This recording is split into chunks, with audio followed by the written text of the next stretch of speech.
I have a question. Sure. Yeah, a lot of organizations, not just in Pima County, but throughout the whole highway and transportation industry, are using the word analytics. And I know you have somebody in charge of your analytics section. How is that different than data analysis? So it's very similar. So it's it's very similar to data analysis, right? Analytics, data analysis is making sure that we collect a lot of data, but make sure that data is organized in a way that it can help us make changes or make improvements. So it's analyzing, taking that analytics of that data, making sure that we have a report that's useful to us, and then making sure that we can use that to make improvements where they are needed or not make improvements where they're not needed.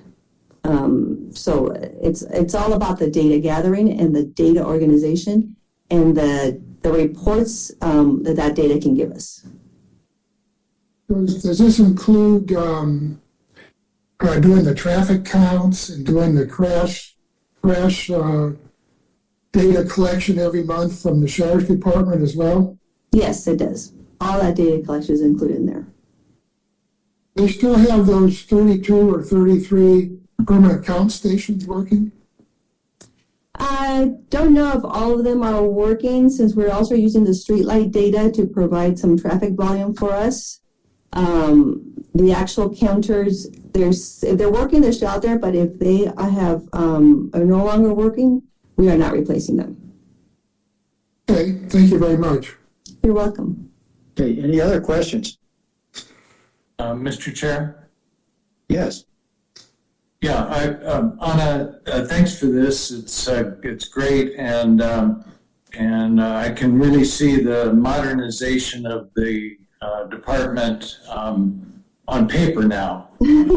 Obviously, been seeing it for many years, but this shows me a lot about how things have been changed for the better and reorganized. One thing I wanted to find out, though, is what happened to the word planning? We don't see planning in here at all. I assume that Robert Johnson's division is what we used to call planning and programming. So we changed that for the analysis. How do you do long-term planning, I guess is my question. Yes, we do, and it's under this program. You can't see it, maybe it's too little, but this is also on our website, so feel free to go to our website and blow it up. But it's in the programming areas where we have our standards, details, project budget, and planning and pre-design is in that area. So yes, we are continuing with that. We have They're the guys and gals that do the long-term planning, long-range yes. plans? Yes, we have staff that works with our own long-range planning, but also when the Pima Association of Governments starts their planning, our staff is involved with that process there. Thanks. You're welcome. Mr. Chair, this is John Bernal. Okay, John. Yes, similar to Tom's question, Anna, do you do any in-house design anymore?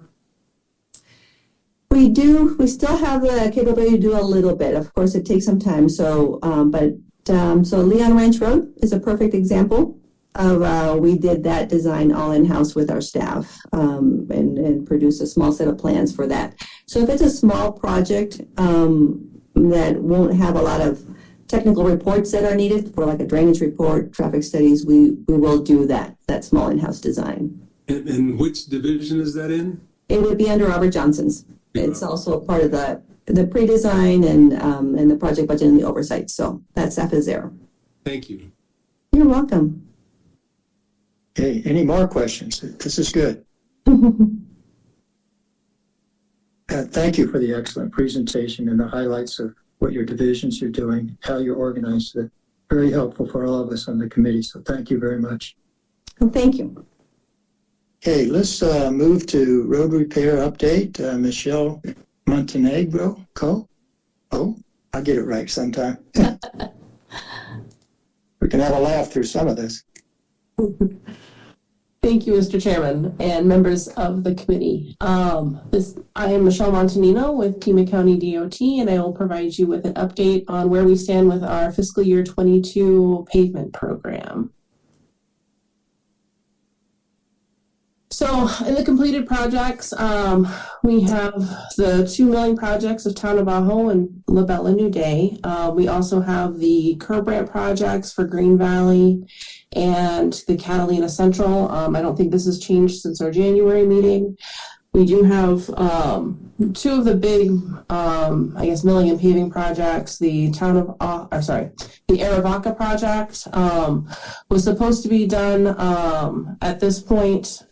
They have wrapped up their entire scope, but with the issues that we were experiencing on Arivaca Road, we have delayed that project completion and pushed that out until we have a resolution on that.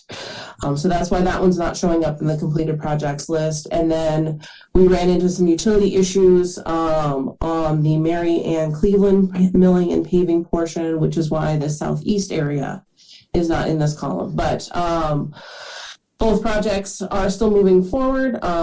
Southeast is continuing their, I think, down to just a little bit of work left in the J6 area. And then they will be back in June timeframe to wrap up the Mary Ann Cleveland. So there's more work than is maybe gleaned from this first slide. In the construction phase, we have our 4 remaining curb ramp projects. Both the south area curb ramps and the south of CDO curb ramp projects are moving along well and nearing the end of completion. Hopefully those will be wrapped up in the next month or so. Our crack sealing will be moving into our completed category very shortly. What was given to them on the original list has been completed. We are working with them we had some additional materials, so we're looking at doing and moving some additional crack sealing forward to take advantage of that deal that's already been issued. In the paving, we have 3 new projects that have started, the Avra Foothills and Ranchita Avra subdivisions. The milling and the paving are underway right now. They should be wrapped up by the end of this week, and then there'll just be some utility adjustments, and that will potentially even be moved into the completed category by the end of next month's meeting. Tucson Estates, they have done the pre-lowering and are starting on the milling and paving in that subdivision. Ava Valley Catalina, they are doing pre-lowering in the town of Catalina area and will be milling and paving very shortly, starting in Catalina and then moving out into Ava Valley Road. So, Board of Supervisors, Districts 1 and 4, they lowering of utilities and the survey monuments is continuing. They will begin the milling and paving portion starting very shortly in the early part of March. Districts 1A, they are wrapping up in the Villa Entrada area, and then we'll be moving up into the Swan Alvernon area. 1B, they are also started on the milling and paving. Same thing with districts 1 and 3. And then we've already talked about the southeast and the Arivaca. And then when we discussed at the end of December, we had talked about the 85 million being completely bid out, but there was still several projects remaining that we did not have funds for. So the department has advanced us some additional funding to complete those projects, and 3 of those projects have now been advertised. The first is the subdivisions of Casas del Oeste, Sunny Hills Estates, and Thornydale Terrace. This is a project estimate of 1.3 to 1.4 and is 2.65 miles of local roads. That one is obviously in the northwest side. Also in the same general vicinity is the Metropolitan number 1, Metropolitan Estates, and Heritage Hills 2. This is also milling and paving subdivision work, a small portion of arterial collector, which is Rasmussen, so 0.15 miles of collector, and then 2.5 miles of local roads. This has an engineer's estimate of 1.2 to 1.3 and a bid opening of March 2nd. And then our last bid opening for this round of projects is North Ridge Addition, North Point Ridge, Saguaro Vista, and Shiva Vista. This is 1.1 to 1.15 million estimate. 5 miles of local roads, also in the northwest area. These are all 3 projects, are all 3 follow-on projects to the curb ramp work that is wrapping up and underway as we speak. So those will all be opening next week. And then we have our last 3 packages that we are putting together now and should be advertised before we meet again in March. And then kind of here's the status by the numbers. So we have that small percentage of projects back in the advertised category. Most of our work is in construction. The awarded not started, those should be changing fairly quickly. One of the awarded not started is the Green Valley project, which we have a pre-construction meeting tomorrow on. So we have several other pre-constructions lined up, and some of that smaller jock work is also coming online. So those will be getting into the construction phase very quickly. We have a revised budget estimate of $96.5 million. And as you can see, a good portion of that dollar figure is still in the construction phase. Excuse me, Michelle? Yes. Regarding that extra 10 or 11 million there, I thought I heard you reference a loan from the department or something to that effect. The Department of Transportation, our HURF revenues are coming in ahead of where we had projected and has given us the ability to add additional funding to the program this year. It's obviously not something that was originally budgeted, but because of where those HURF dollars are coming in, we are able to finish the packages this year. So you're adding funding, not projects. These are Correct. Still the same projects we talked about. They've just cost another 10% or so more than we had budgeted for them. That is correct. And does this additional funding impact next fiscal year's projects beyond the fact that you may have to recalibrate your cost estimating, but I'm just saying as far as the projects that we expected to be able to put together and the number of miles perhaps that we had thought we might be able to pave with the amount of money that is set aside. So the 10 million that we're adding to this year's program is not being subtracted from next year's program. We are working on our initial planning efforts right now, putting together the analysis to start working on that fiscal year 23 package.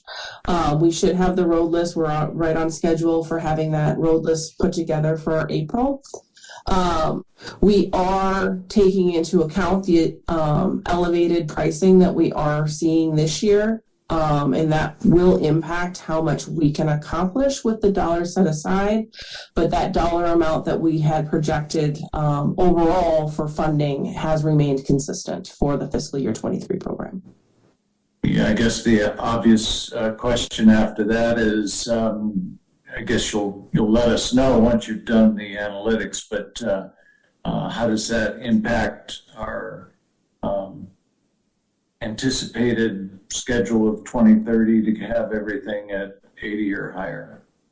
Yeah, we're definitely going to have to reevaluate and see where those numbers end up. But I'm hoping that the price increases we're seeing this year that we're planning for next year are a temporary blip. Up until this point, we've had great pricing and have been able to accomplish more than what we had hoped in those prior years. And so I'm hoping things will stabilize and we'll get back to a more normal environment from a construction cost perspective. Fingers crossed. Thanks. Mr. Chair, if I just may add, Michelle answered that question perfectly. So we are not changing. If you've seen our last plan for the remainder of 2030, we have budgets set aside every year. We are not changing those budgets at this time. We are going to tweak the pricing, but that pricing gets tweaked every year because of how the prices come in. As Michelle explained, we had really good bids before, and then we were able to add miles.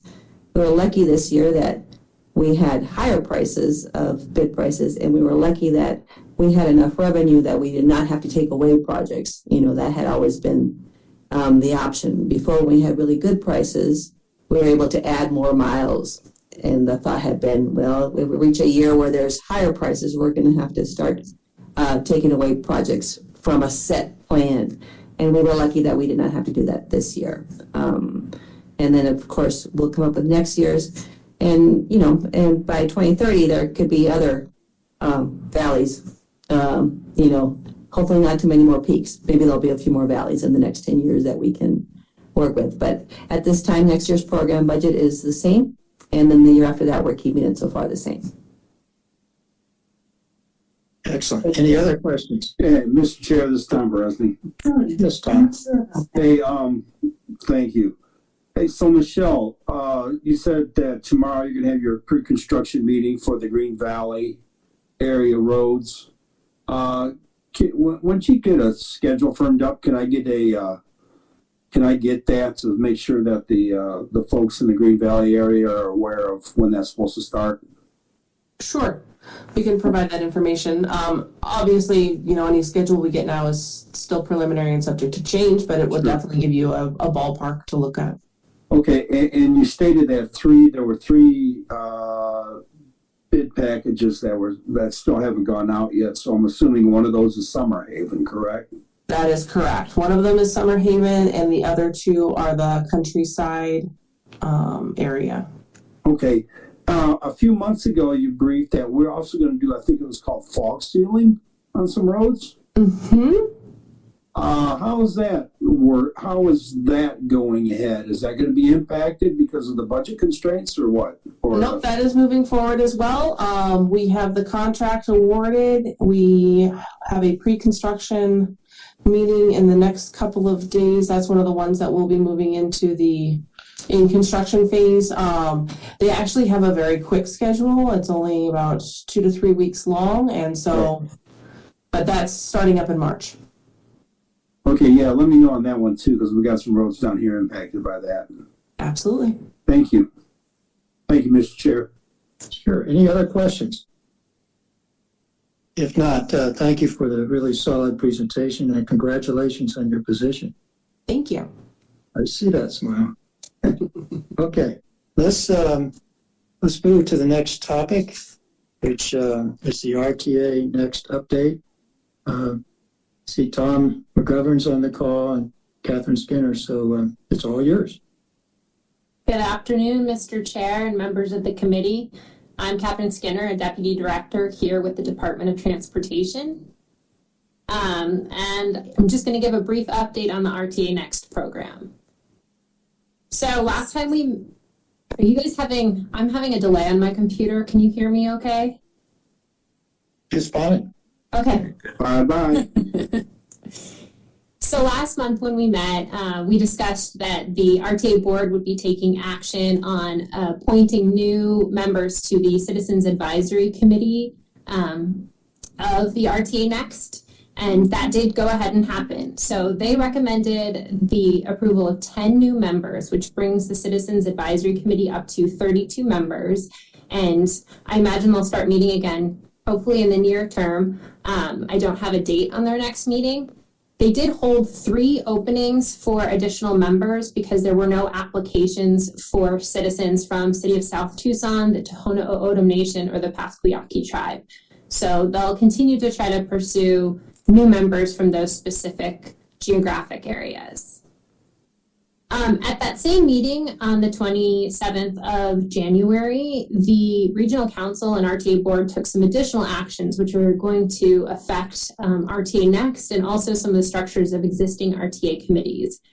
So in addition to adopting those new members to the CAC, they also made a recommended adjustment to the RTA Technical Management Committee. That generally is a committee made up of city managers, the county administrator, with some other technical folks, some on this committee here. So it was recommended that one additional member from the city of Tucson be added to that committee. Additionally, they recommended that the board put together an official position identifying a proposed plan and funding to complete the existing RTA projects, and that then can define some specifics on how to address projects that are in the existing RTA that may need to move to this RTA Next. So that's kind of been an open question, but now it will be discussed and a proposal will be put forth. Additionally, they made some adjustments to the Citizens Accountability for Regional Transportation, or CART committee for RTA Next. They are going to be adding 2 new members for the city of Tucson and 1 additional member for Pima County. So again, these were all addressing some of the conversation and controversy going on about the voting structures and membership makeup of a lot of different committees.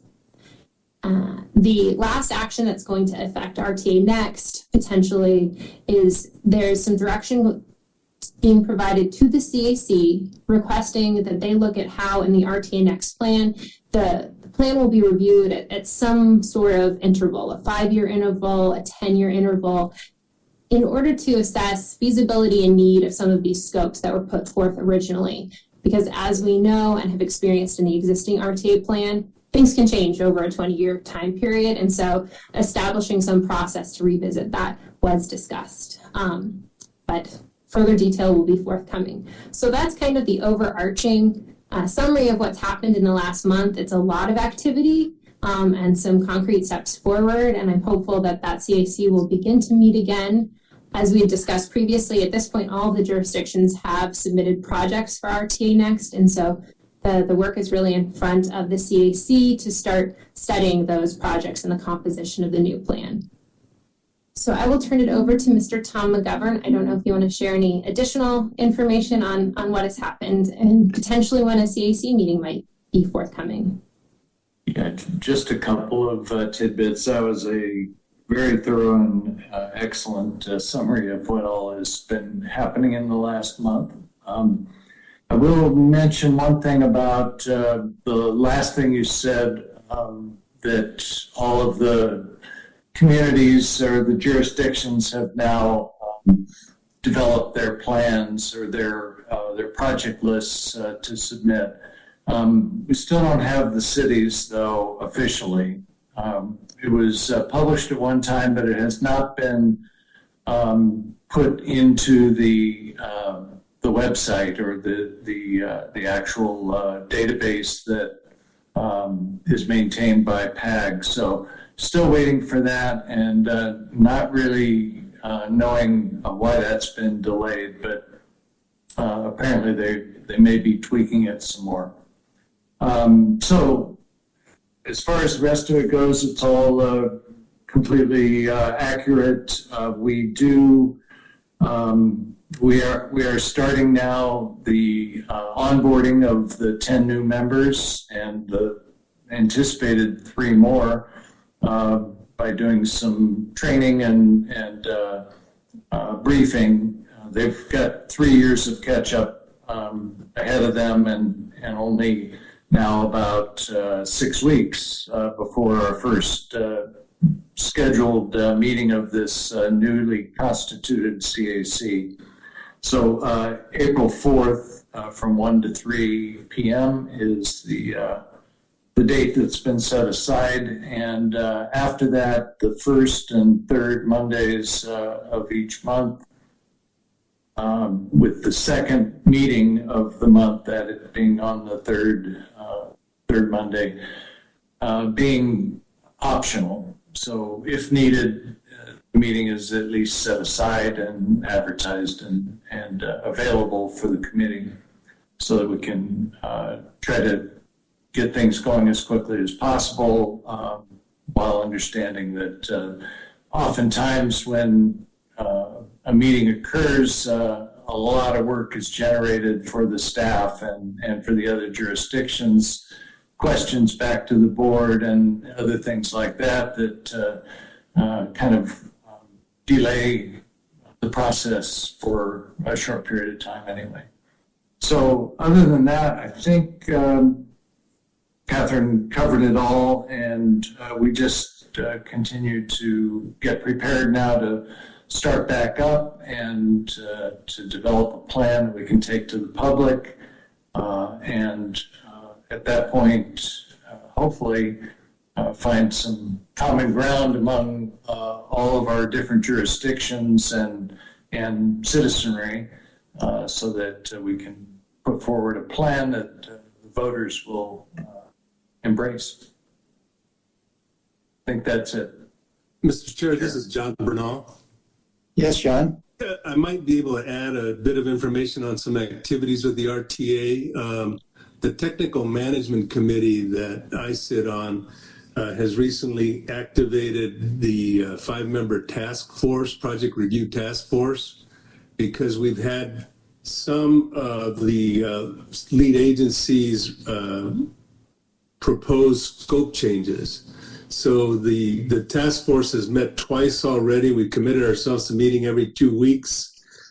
We've reviewed some scope adjustment review criteria because we're anticipating or have already received, the RTA has received proposals for either elimination of a project or scope reduction or scope expansion.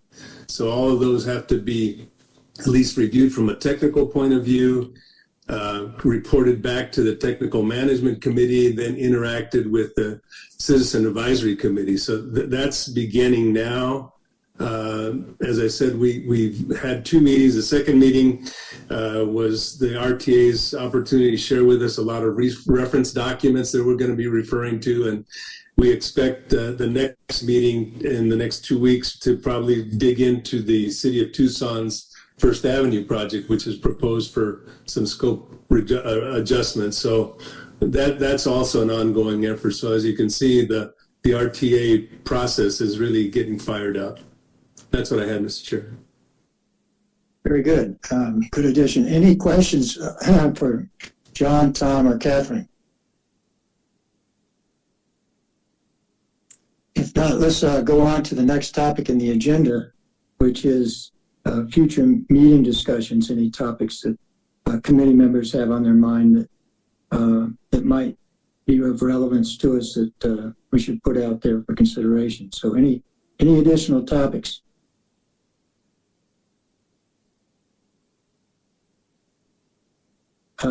You have a little time, so if you have a topic, you do have some time to get it in. So over the next week or 10 days, if you have a topic that comes to mind, feel free to touch base with Annabelle. So, okay, let's go on to the call of the audience. Annabelle, do we have any members of the audience who wish to speak to the committee? Yes, we do have one, Rick Pennick, and I believe he is ready to address the committee. Can you hear me? Yes, thank you. Okay, great, thank you. I just wanted to thank you for letting me address you. I live at 7300 North Leonardo da Vinci Way, 85704. Basically, this area is considered Casas Adobes. And the area of concern is Ina Road to the south, La Canada to the west, McGee Road to the north, and Paseo Norte on the east.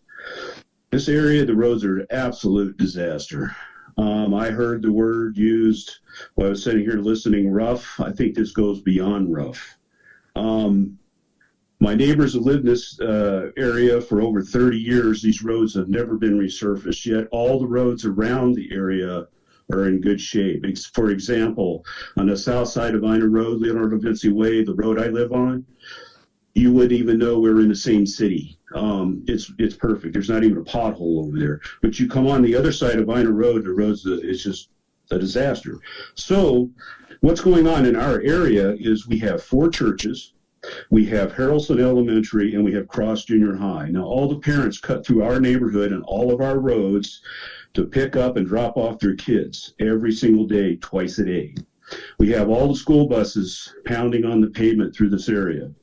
We have 4 different trash companies. You can hear them coming a block away because when they're empty, the roads are so rough, it's unbelievable. So they wake you up at 5 in the morning.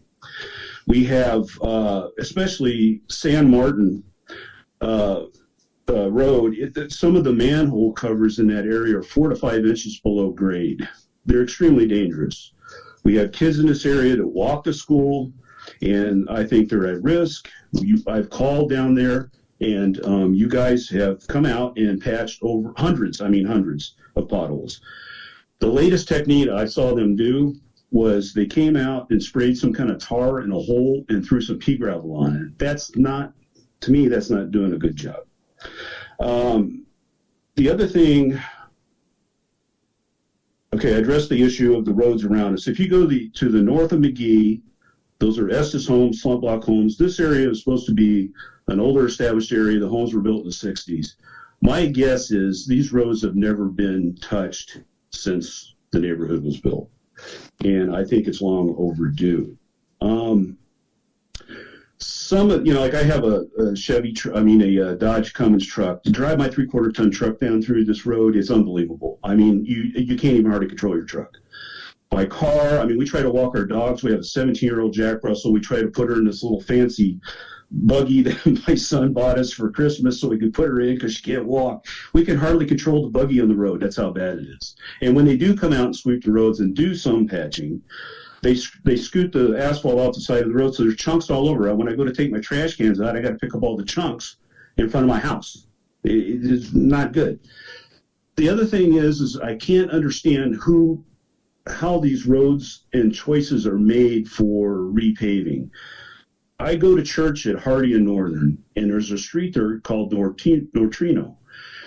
That whole area in there, the roads, we would love to have those roads prior to the resurfacing that you just did. I went up and asked your guys, why are these roads being resurfaced? He said, they have no clue. But they just redid the whole area over there, and we would love to have what they had in this area. That's how bad it is. So anyway, I just want to thank you for the opportunity to bring this up. I would hope that this would be addressed. Friends come to my house, people from out of town, and they just look at me, what's up with the road? And it's embarrassing, to be honest with you. We live in a great town here, and I think we could do better. So that's what I have to say, and I want to thank you for your time. I hope this gets put on some kind of agenda. I hope somebody looks at this, and I hope this gets addressed. I know I've talked to other neighbors in the neighborhood. They say they have tried, nothing's happened. And I do have to say that I talked to Melissa Concio. She was very helpful with the county, and other people that have worked there. They've been very helpful coming out and trying to address some of this. One of the issues we had was there's speed bumps in front of Harrelson and Cross. Well, they weren't marked, and people were bottoming out their cars and their front ends on them, so they did come out and address that, and I appreciate that. I just don't get that 100 yards down the road, the roads are perfect across the street, but they're a disaster in this area. Some of the pavement in this area, there's cracks an inch wide.